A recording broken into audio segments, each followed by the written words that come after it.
અંકલેશ્વર, વાગરા અને ઝઘડિયામાં બાઇક ચાલકોને નડેલા 5 અકસ્માતમાં 6 યુવાનો મોતને ભેટ્યા.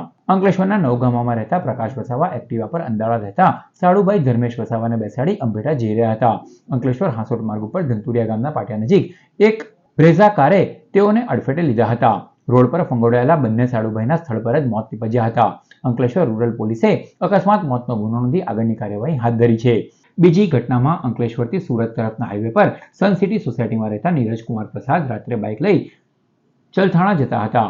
હાઈવે પર પલ્સ હોટલ નજીક એક ટ્રેલર ચાલકે કોઈપણ ઇન્ડિકેટર વગર વાહન ઊભું રાખ્યું હોવાથી યુવાન પાછળ બાઇક લઈ ઘૂસી ગયો હતો. મોઢા અને માથામાં થયેલી ગંભીર ઈજાના કારણે તેનું સ્થળ પર જ મોત થતાં રૂરલ પોલીસે વધુ તપાસ હાથ ધરી હતી.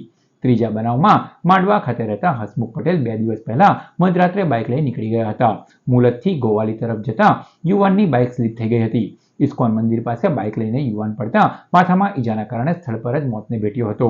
જે અંગે ઝઘડિયા પોલીસે અકસ્માતનો ગુનો દાખલ કર્યો છે. જ્યારે ચોથા અકસ્માતમાં ભરૂચના આલી કાછિયાવાડમાં રહેતા મનોજ મિસ્ત્રી સાયકા જીઆઈડીસીમાં ગયા હતા.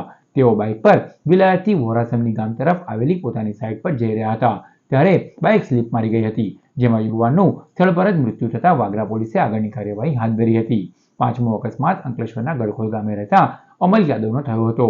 તેઓ એક્ટિવા પર ઝઘડિયાથી રાજપીપળા ચોકડી તરફ જઈ રહ્યા હતા. ત્યારે નાળા પાસે એક ટ્રેલર ચાલકે તેમને ટક્કર મારી હતી. તેઓ એક્ટિવા પરથી પટકાઈ રસ્તા પર પડતા ટ્રેલરના ટાયરમાં આવી જતા ચકદાઈ ગયા હતા. જીઆઈડીસી પોલીસે અકસ્માતનો ગુનો નોંધી આગળની તપાસ હાથ ધરી છે.